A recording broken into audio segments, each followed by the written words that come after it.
Hello everyone. Thank you so much for joining us today. My name is Selma Avdic, and on behalf of the American Marketing Association, I want to welcome you all to our webcast, which is in partnership with Mintent, entitled Playing to Win with Intelligent Content, How to Create Topical and Evergreen Content at Scale. So before we get started, I just wanted to cover a few important housekeeping items. So this session is being recorded and will be made available to you soon on ama.org. We also encourage everyone to continue the conversation on Twitter, and you can do so by referencing #AMAMintent. And if you have any technical or content-related questions today, please feel free to ask them at any time by using the chat box that's located on the left-hand side of your screen. So with that, I'm very pleased to introduce our speakers for today. So we have Noz Urbina with us, and he's the founder of Urbina Consulting. And a little bit about Noz. He is a globally recognized leader in the field of content strategy and customer experience consultancy, and he can effectively bridge organizational and user goals. He is also the co-author of the book Content Strategy, Connecting the Dots Between Business, Brand, and Benefits, as well as a lecturer at the University of Applied Sciences Graz Master's Program in Content Strategy. And we are also pleased to have Matt Dion with us, and he is the CEO of Mintent, which is a content marketing automation software company. So Matt's career spans over 20 years, and he is considered a thought leader in the areas of digital marketing, experience-driven commerce, commerce strategy, marketing, and business development. His unique insights on how executives can build digitally enhanced experiences have been featured in TechCrunch, CMS Wire, Huffington Post, Internet Retailer, just to name a few. And so with that, I'm very happy to turn things over to Matt to get us started. Great, Selma. Thank you very much. And again, thank you everyone for joining us. Super excited to have Noz on today with us. This is the second in our series that we're doing. We're trying to bring the smartest marketers in the world together to help us marketers with the challenges we face. So before we begin, I'll just explain a little bit about Mintent. Selma, thanks for the intro there. So it's a content marketing platform, and essentially it allows you to produce high-quality content more efficiently. All the tools to plan, produce, publish, measure your content. You'll know you'll need one of these if you have a team of more than 5 people producing dozens of types of different content, and you're managing on a spreadsheet or a whiteboard and maybe losing control of it, understanding the deadlines, whether you're doing the right stuff and how it's performing. So completely support what Noz is going to be talking about today. And if you'd like to try it out and try some of these ideas, you can. There's a free trial on our website at www.getmintent.com. So enough about that. Moving forward, why now? Whenever we present new ideas, I always like to understand why would we do something different. And I think as marketers, we now, the digital transformation that's been happening really rapidly in the last few years is creating a new reality for all of us.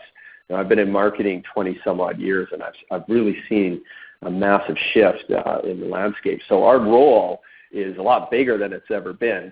We used to be sort of one of the silos, you could say, in an organization where we did awareness and lead generation. And now our role, we have a more important role in the company, a broader role. Oftentimes we're driving the entire customer experience, the brand awareness, and the whole pipeline all the way through to revenue, closing deals. And everything we're doing now is more measurable. There's more data. And so we're being expected to show the impact that we're having on the organization. And content is still the key to it all, despite all the tactics and everything that we do.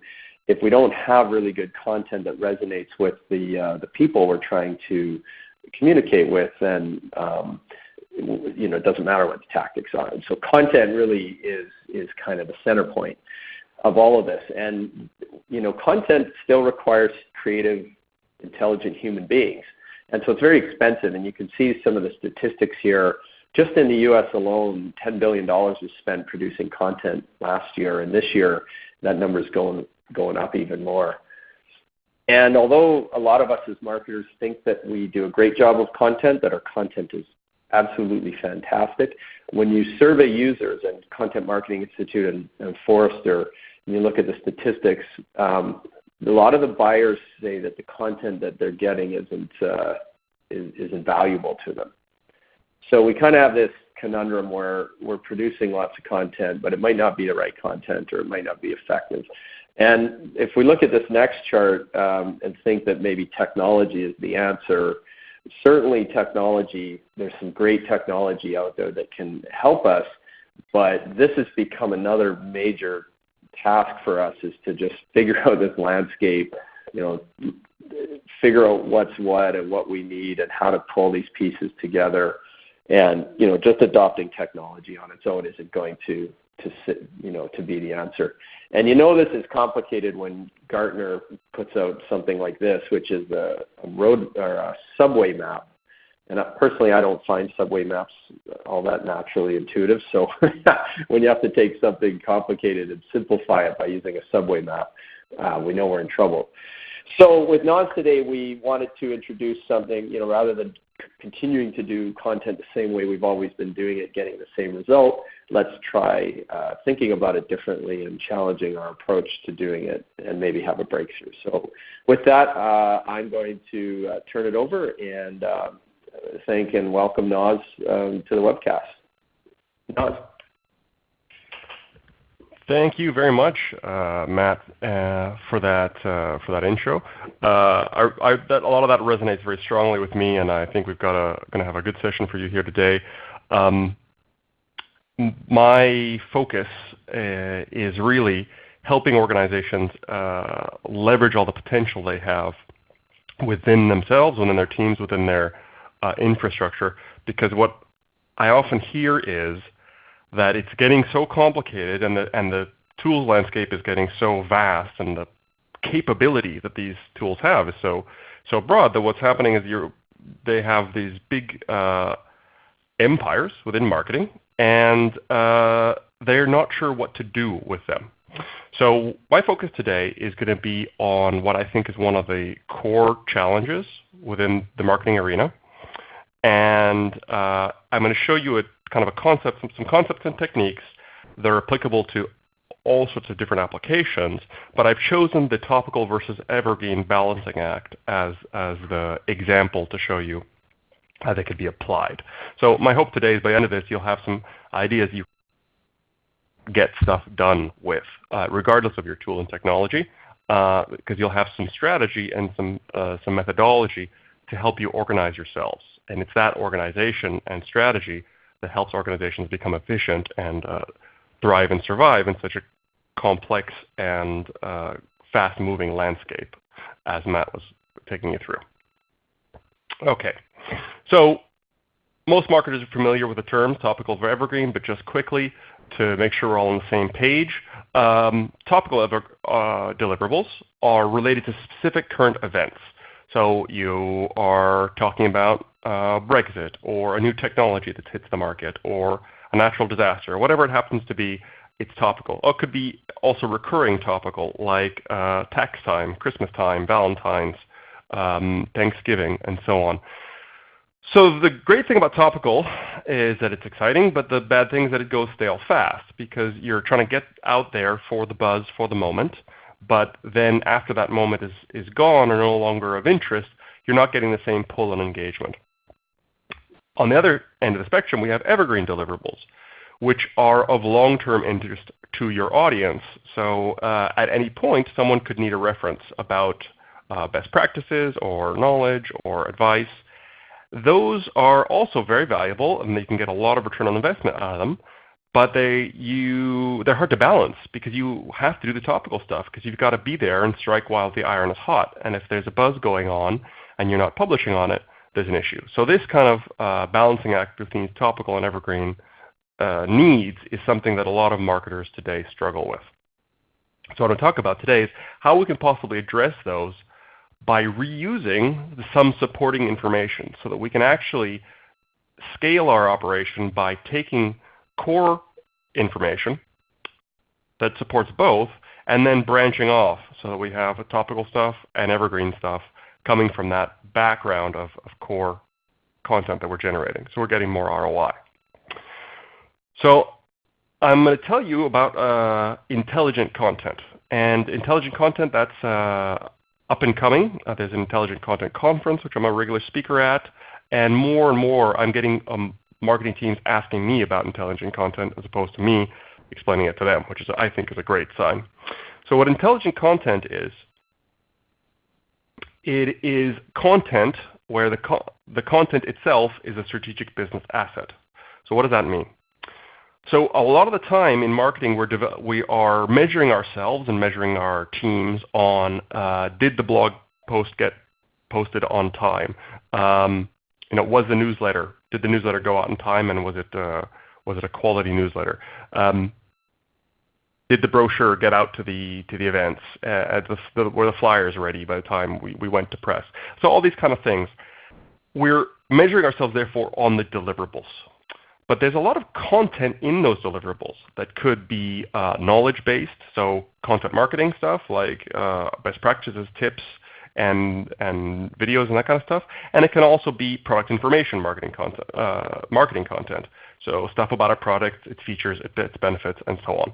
A lot of that is consistent or reused across many deliverables, but we don't manage that. We manage the deliverables themselves.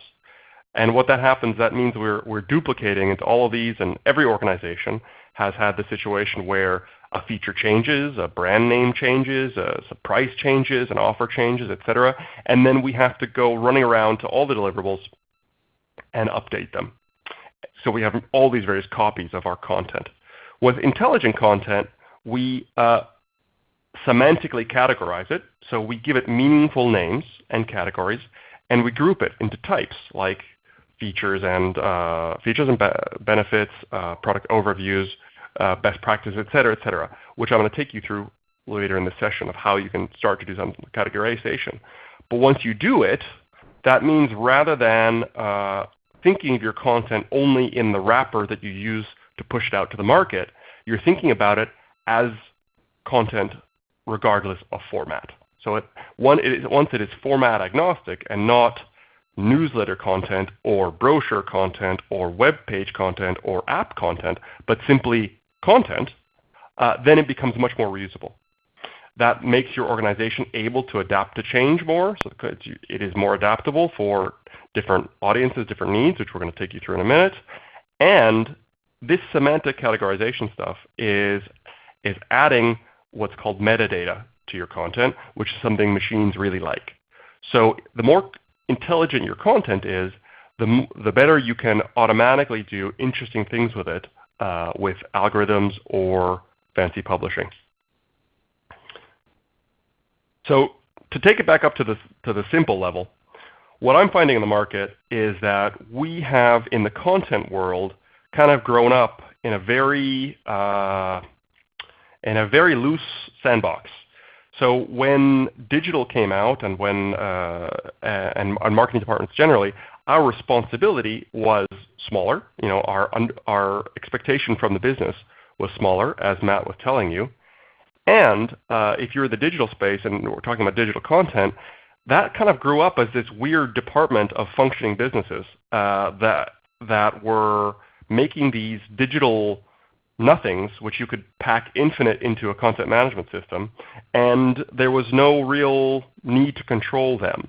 If you imagine if we handled physical production of products the way we handle content products, and you asked your inventory manager how many widgets they had, and they said, a lot. Where are they? Dunno. I guess they're in the factory somewhere. That would never fly.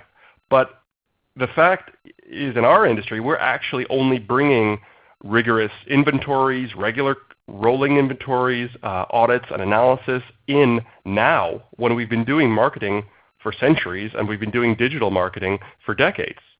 So what this intelligent content stuff is bringing some of that kind of rigor and process, methodology and strategy to how we produce and distribute content so that we can scale up our operations.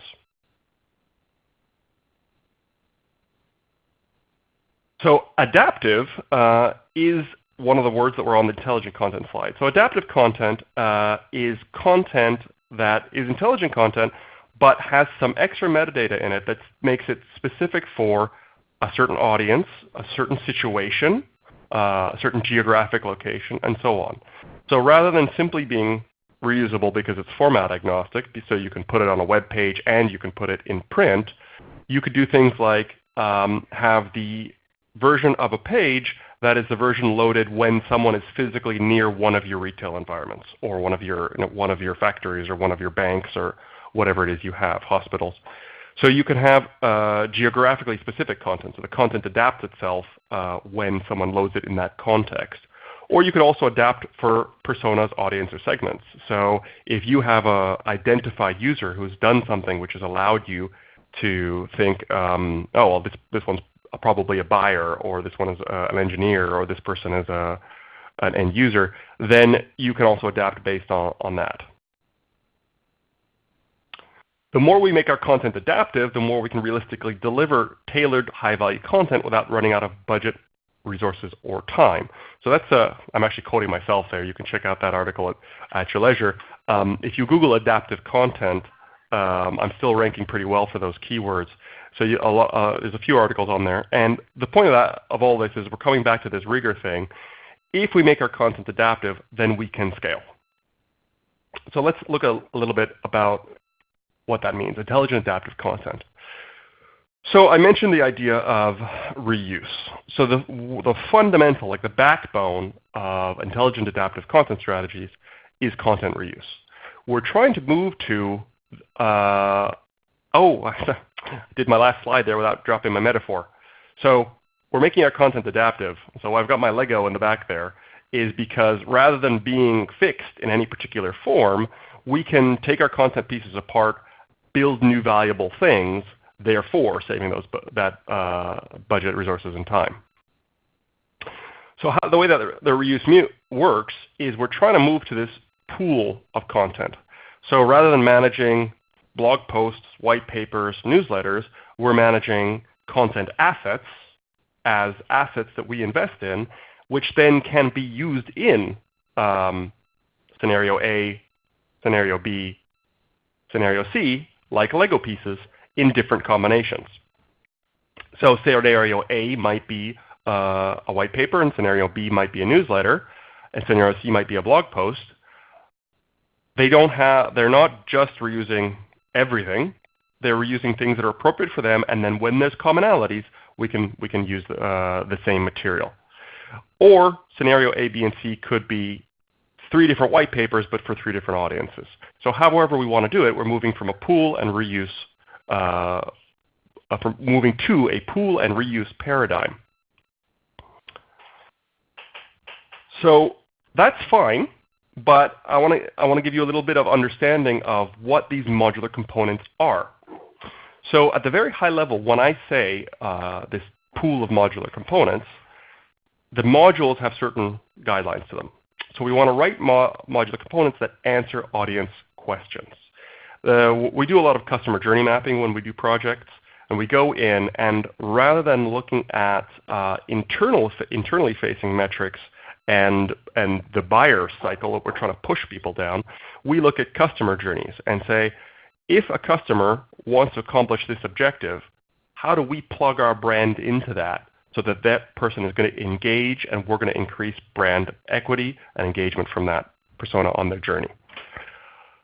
So each of our components is answering a question that a buyer or a user might have as they go on their journey.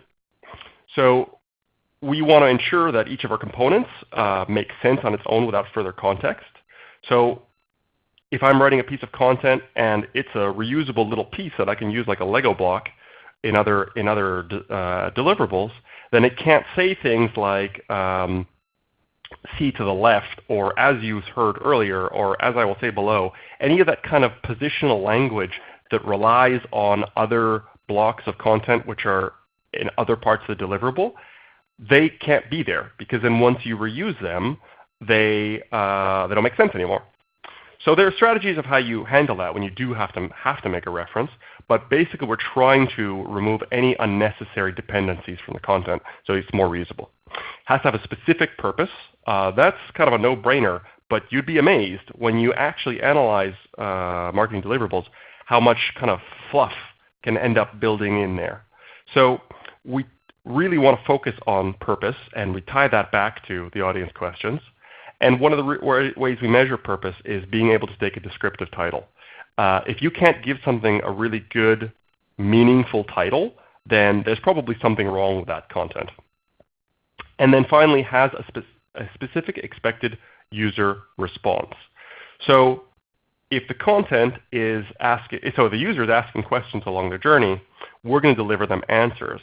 And how we write that content will depend on what we want them to do with that answer once we've given it to them.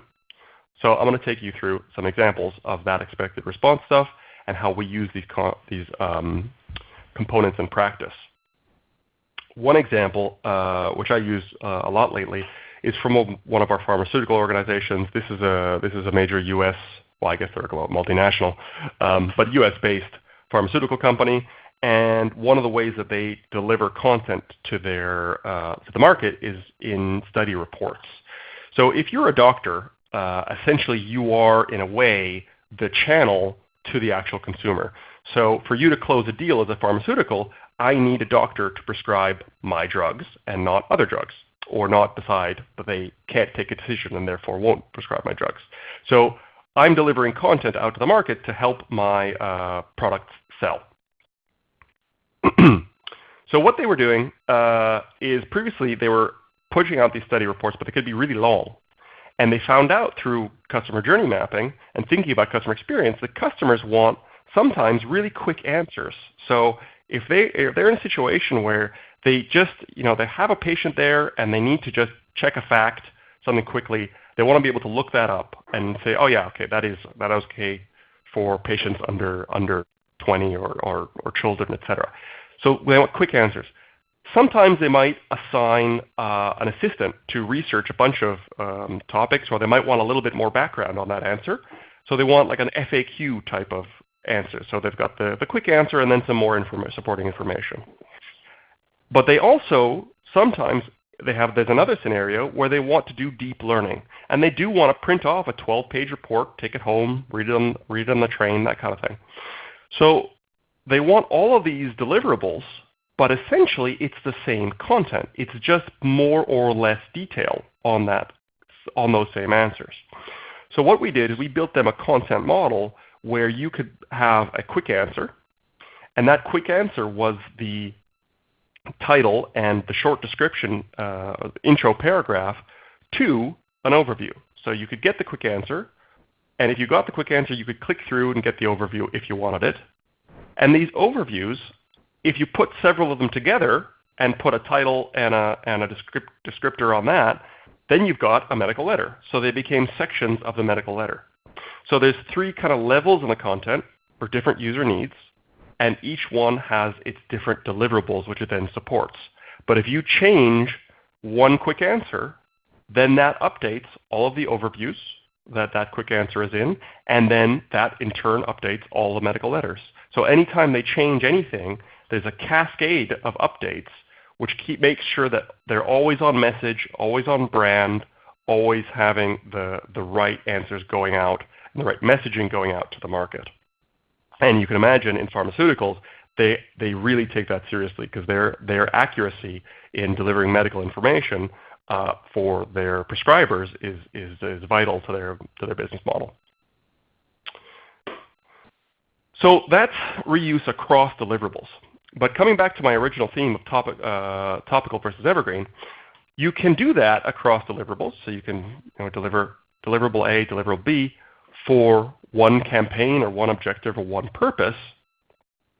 But some of the assets that you generate that go back in the pool they might later be pulled out by somebody else and said, oh yeah, that chart that you built, or that overview or definition of a term that you used for your campaign, that's useful for my campaign.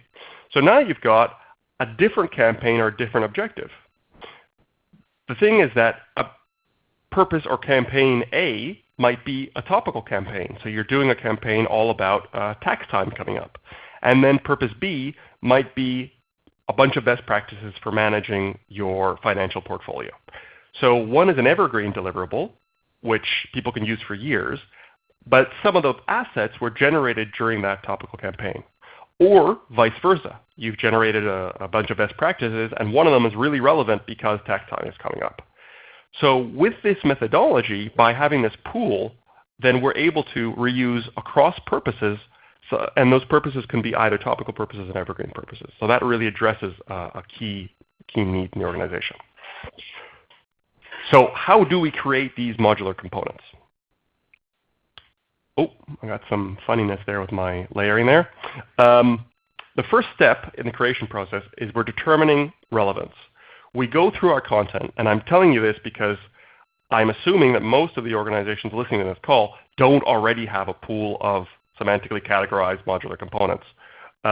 What you have to do then is analyze your current content, determine the scope and audience requirements, and then chunk it up, which is break it into those reusable blocks, removing anything that's redundant or irrelevant for your end users. You make nice, clean blocks, and then you group the relevant information according to the subject.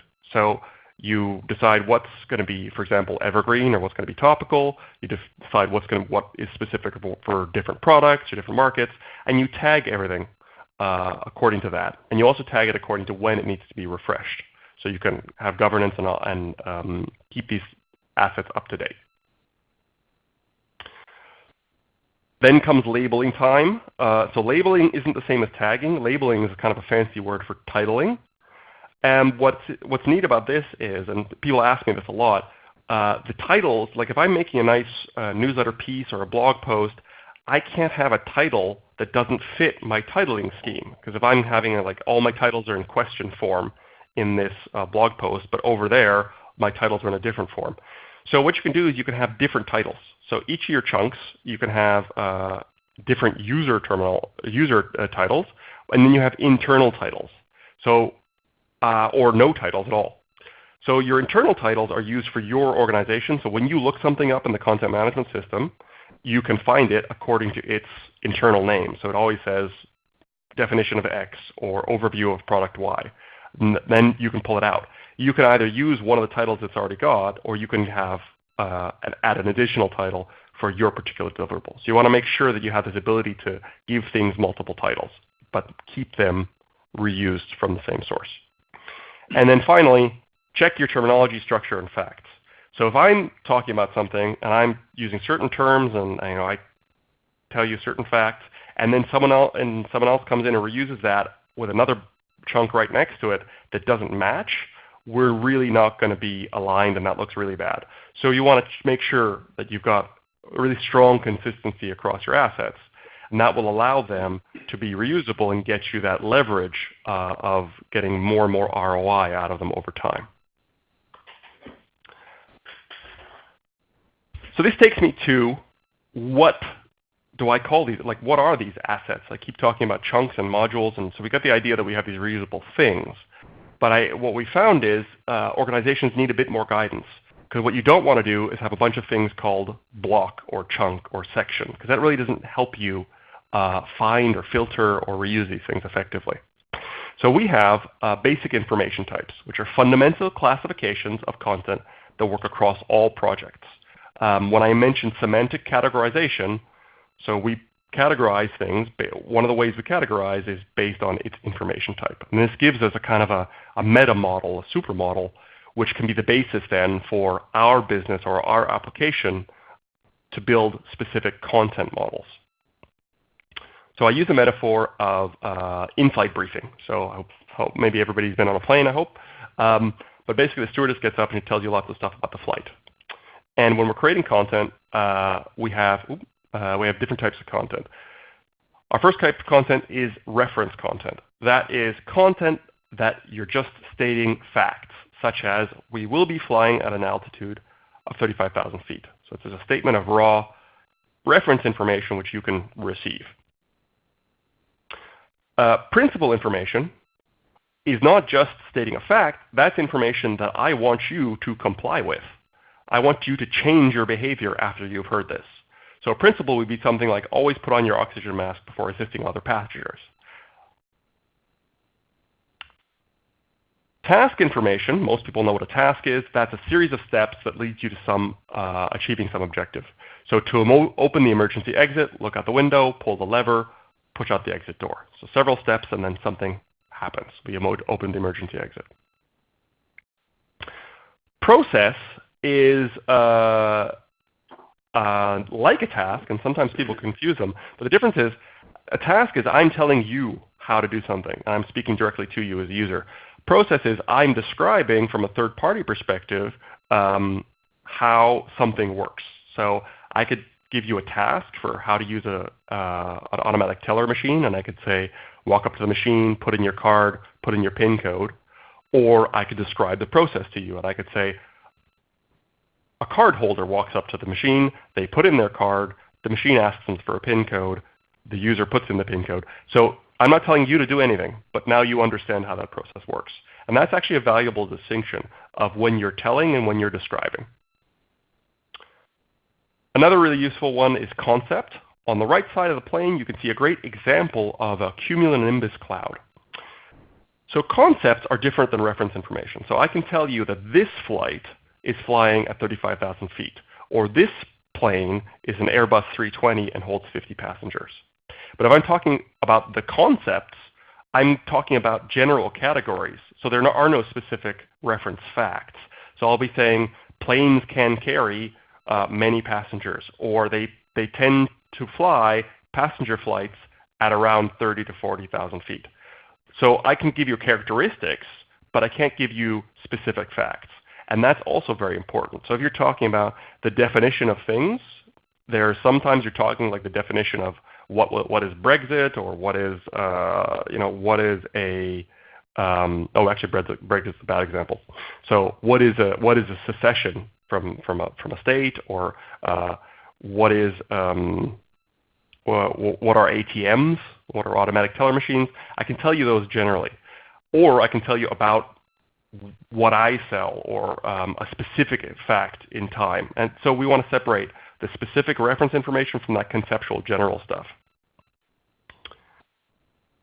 We then have ornamental information, stuff like fly the friendly skies, or the graphic that you're looking at here. So the graphic with the seats and the overhead compartments, that graphic doesn't really tell you much. It's not reference information. It's not a picture of a specific plane.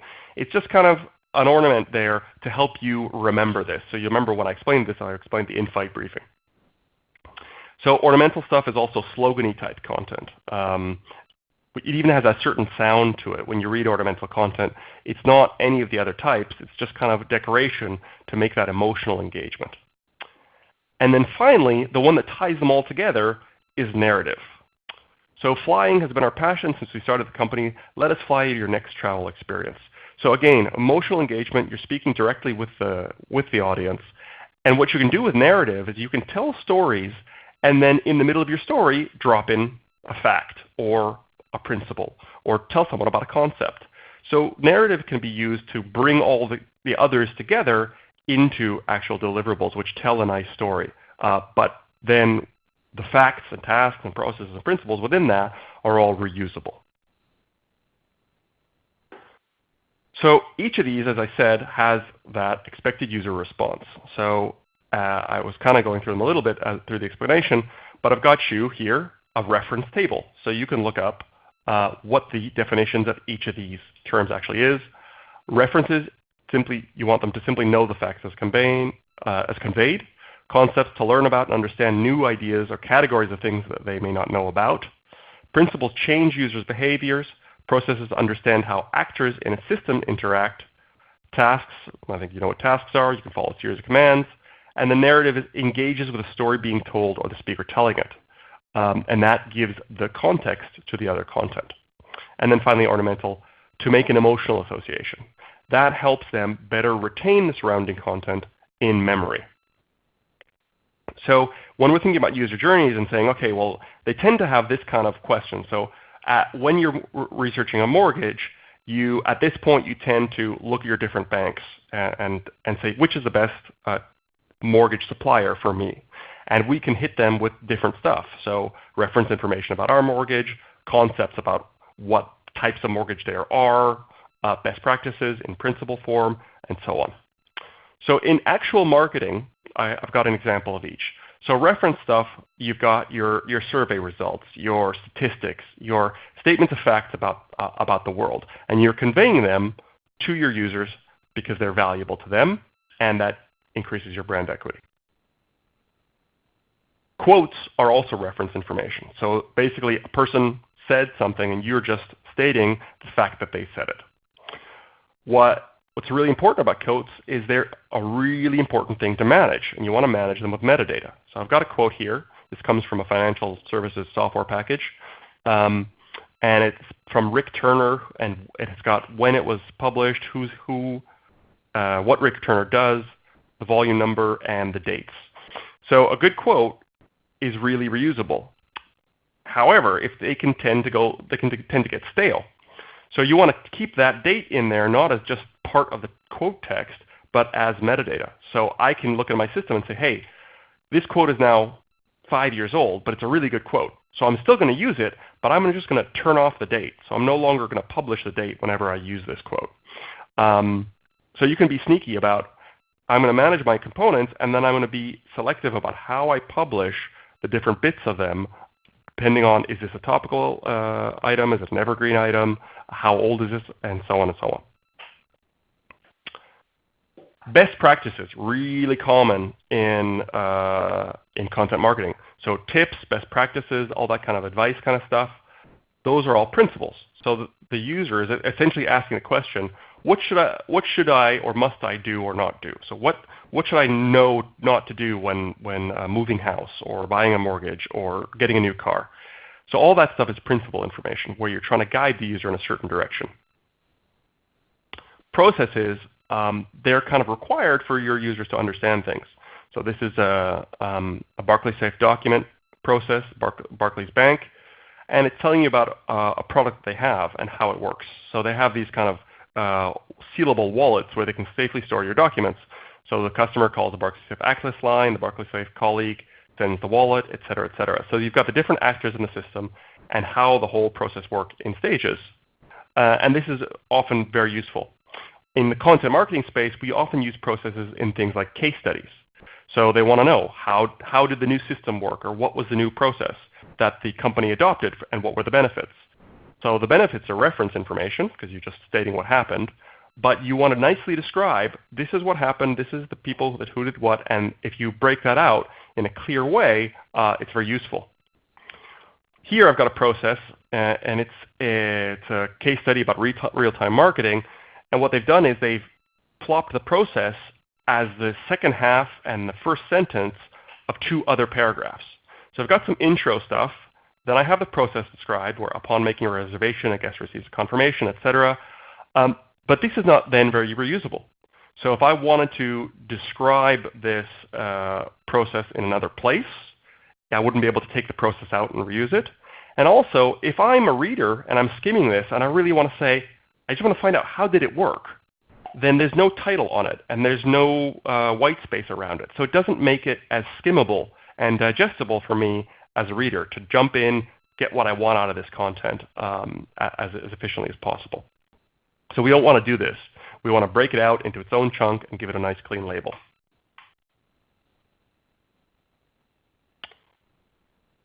This is an example, which I really like, of task information used as marketing. So this is from a company called Pocket. They make an app which basically turns the whole internet into your Kindle or your ebook reader. So what you can do is you can save articles from the internet and you can read them offline. And you can also do it by email, which is the point of this little task here. And it's got a graphic, and it just tells you how to use a feature of their product. Another company that does this is Sonos. the Wi-Fi based speakers that kind of send an email every couple months saying, did you know that our products can do X if you do A, B, C, and D? And often, I'm a user and I'll go, oh, no, I didn't. Great, thank you. And so they're just kind of building that relationship and keeping presence of mind by sending me useful task information. And if you do this right, this Pocket article here, if you look on the Pocket pages, it's been saved 20,000 times. I can't read that probably pretty well, but it has been saved 20,000 times, which is putting that higher than the places like Search Engine Land or lifehacker.com, places that are really trying to get their content saved, because it's useful, usable, nicely presented content. So that really engages their user base. Narrative information is where I get to actually tell stories. So last week, I spent an afternoon in Cleveland conducting a workshop on content atomization with my colleagues, etc. So this blog post here. This content only makes sense if you have clearly said that whomever wrote the post is saying this. So the author of this post is setting a very specific context and telling a very specific story about content atomization, which is frankly just another word for chunking things into reusable bits. So you can do that as an individual in this, like they're doing here. So you can actually take your individuals and promote their brand as part of your brand, or you can tell stories from the perspective of the brand, however you want to do it. But the point is, this is an opportunity to really kind of get free-flowing and connect with people. And actually, sorry, we've got the wrong title up here. That's supposed to be ornamental. So I got some examples here of ornamental content, like taglines, fly friendly skies, where do you want to go today, bringing people together, all that kind of language that has that kind of fluffy sound to it.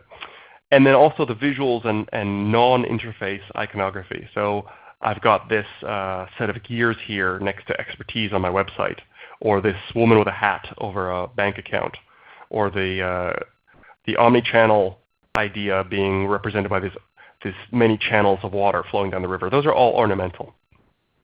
Those are really, really useful, and you want to reuse them quite often, but you want to separate them from other types of graphic and other types of language. What often happens is people start throwing ornamental everywhere. So you've got kind of catchphrases and slogans and taglines cluttering up your content. But if you tell people, put your ornamental content here, and then don't put your ornamental content anywhere else, then they don't do that, and you end up with higher quality content. So this is a little bit, I just wanted to tell you that this concept of question and answer based content, where you're saying, I want to make chunks of content that address user questions, Google is all over this. So you can check out Google Moments.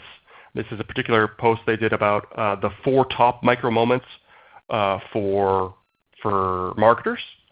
I want to know, I want to go, I want to do, I want to buy. So I want to know, that would be, I want to know reference information. I want to know about a concept I don't understand. I want to do moments would be like tasks or maybe understanding processes. So if you can deliver this kind of content in this way that really targets questions, Google will give you a lot of SEO love, because they know that that's what people are going to the internet for. If you look around some of their posts, they're actually talking to themselves about, rather than being a web page engine, an answer engine.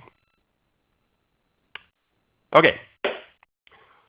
So in my last stretch here, I want to talk about what the other kinds of content. So when you have things where you've got special types. So I've got here a call to action block. So this is again about the same software package I mentioned earlier, and the company's called SimCorp. And you've got some information there. Take the open highway to competitive advantage. As you can guess, that's ornamental. The title just states the fact this is what this is. This is ornamental content, and then we got some more reference information. This paper presents SimCorp's market-leading investment book of record, IVOR solution. For more information, see the website, which is principle. So I want you to, after you've read this, go visit the website. Altogether, the whole thing is a call to action. So the whole block together is a call to action content type that's based off of fields made of the basic information types. So you can specialize these by putting them together in particular combinations, making templates, and say, do your content like that. That's really powerful stuff. Okay, so a particular example that I've used is white papers. So white papers are a very common content marketing asset. And sometimes you have topical white papers, sometimes you have evergreen white papers. So this is an actual white paper that I did in collaboration with Adobe, which has just gone on live a few weeks ago. And basically, this is an example of a section, the challenges section of this white paper. And you've got title, the kind of leading question, then the first topic, a little description of what to do, and in there is kind of everything. That's kind of the nut graph, if you know that term from journalism. That's everything you really need to know about this section. And if you read that, then you get excited and you may want to read the section. But it works on its own, and it tells you a point, and it has a statistic in there from IBM backing up my premise. What's powerful about that is then I can take all of those title and short descriptions bits, and I can pull them out. So what I can then do is I can generate what is now going to be an industry trade magazine article, because the Adobe is a big brand, and they wanted to reuse this article in a trade magazine. And so what I can do is I can, with a little bit of topping and tailing, put a new intro in, put a new conclusion, and then I've got all of my principles in there, and you have a new article made up literally within a minute. And theoretically, you could even get to a point where you're automating the middle and then just having someone come in and give it a new intro, section titles, and outro. So it's really powerful stuff. It does work, and you'll be able to, when this, for example, this article goes out, you might be able to even define these and see the before and after and how the reuse works. So I hope that I've given you some more tips and tricks that you can use. You don't have to do all this at once, but now you have some particular techniques that you can apply to your content that will make it more reusable and return greater ROI as an asset in your business. Thank you. I think we have some time for Q&A. Wonderful. Well, thank you so much, Noz and Matt. Yeah, we have some great questions, so I'll go ahead and get started. The first one is coming from Lauren, who wants to know, does defining named boxes crush creativity? Okay, so I get that one a lot. I would say it's probably one of my top 3 questions.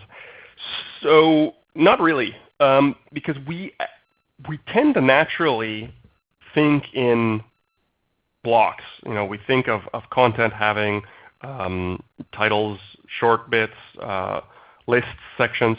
So we do think in blocks. What we're actually doing is giving a little bit of more guidance. So we're giving people kind of a form or a template that says whenever you're doing a white paper, these are your building blocks that you can use. And that actually helps design deliverables. If you look at a sonnet, is it not creative because it's got to be 12 lines long and every word has to be a certain pattern? Is a haiku not creative because it's got such strict rules? Having rules and structure around things doesn't hurt creativity. It actually helps us be creative within a certain set of parameters. So in general, in practice, once writers get used to it, creativity is not hurt at all. In fact, you get all these quality benefits, and then you get people able to apply their time to being creative and being innovative within the boxes. All right, wonderful. Well, thank you, Noz, for that explanation. Next question is coming from Chris, who wants to know, does it need to be highly automated in order to add value? So is a lot of infrastructure required to get started, or can it be done on a budget? It can totally be done on a budget. Nothing I've told you today needs to be done in any particular tool. So our organization is a specialist boutique consultancy. We didn't buy a CMS so we could make white papers. So what we have, for example, that the material that we build, we've got templates and guidelines that are very clear. We build according to the recipes, and then that allows us to, with copy and paste, create up those extra deliverables really, really fast. So we're organized and methodical, and that gets us the efficiencies. You can add automation to that, and Matt can tell you much more about that. But what you want to be able to do is mine all the good stuff you have, look into your pool, and find out, oh, what can I reuse? And then regardless of how you're doing that, you get the benefits. If you've got more automation, it'll be faster, more scalable, but the underlying principles are exactly the same no matter what tools you're using.